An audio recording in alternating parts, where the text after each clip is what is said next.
All students have the right to attend school without harassment or bullying, especially by faculty members. Yes, harassment and bullying by students is a reasonable cause to restrict free speech in school, but harassment is less likely to occur in schools where the ideas of students can be expressed freely and exchanged respectfully.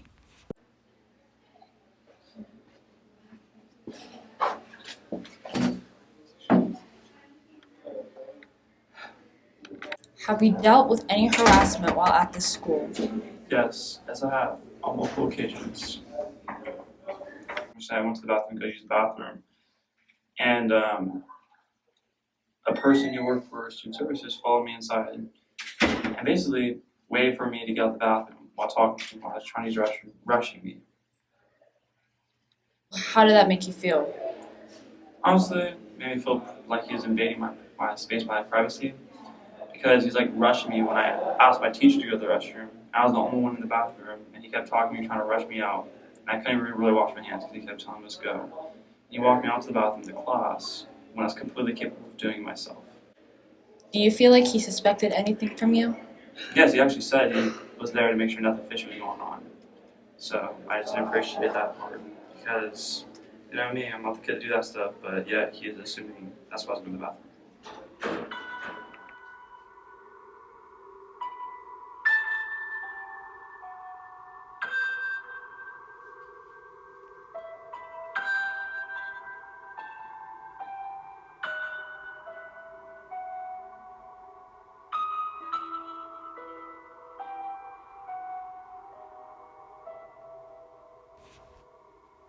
Education that students receive should be personalized to meet their individual needs as they learn and grow in school.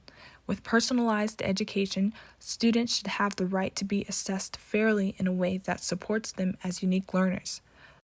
According to Understood.com, only half of students with learning disabilities score average or better on standardized tests compared to students without. Hi, this is Mary Allen, computer science teacher here at Clovis North High School. And the topic we're going to talk about is how to enhance a student's education through personalization. So here at Clovis North High School, we have a lot of counselors, actually more than any other high school, but we also have more students than any other high school. Recently talking to one of our counselors, we have one that's leaving next year, and they not only have to backfill her, but they need 3 more counselors in order to make the student to counselor ratio equivalent to the other high schools. And that's a point that some students are frustrated about, is although they can get an appointment with a counselor, it's very difficult to get in and see their counselor.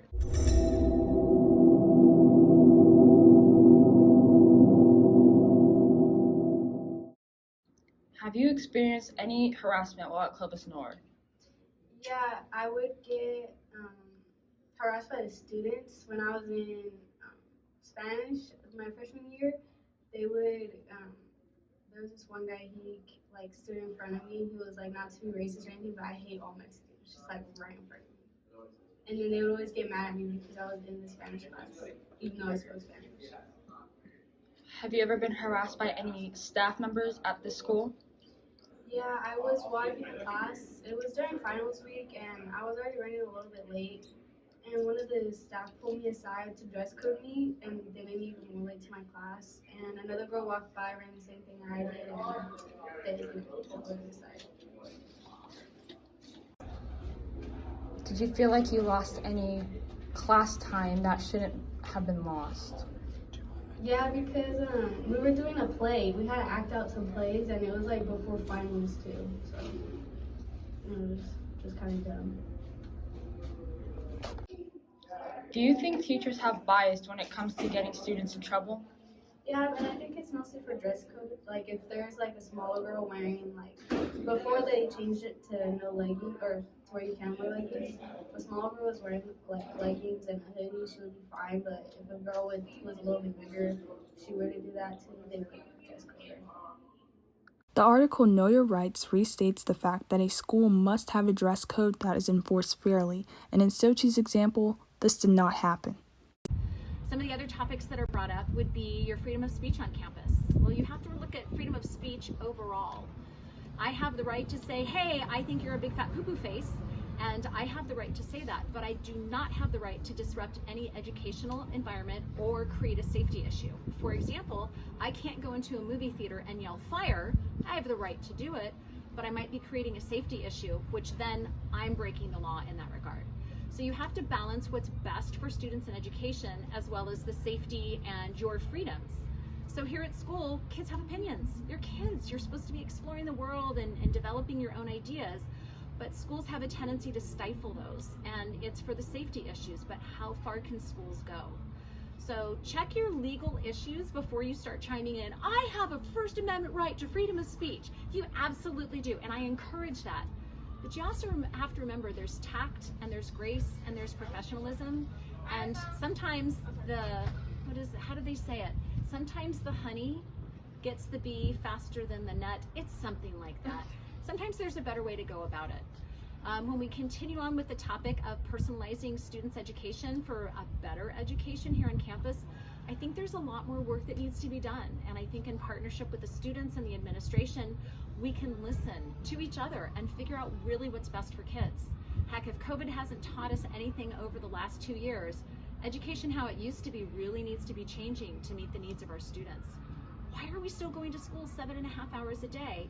Because last year when I taught, I only had 3 hours each week in order to teach the content, when previous years I've had 5.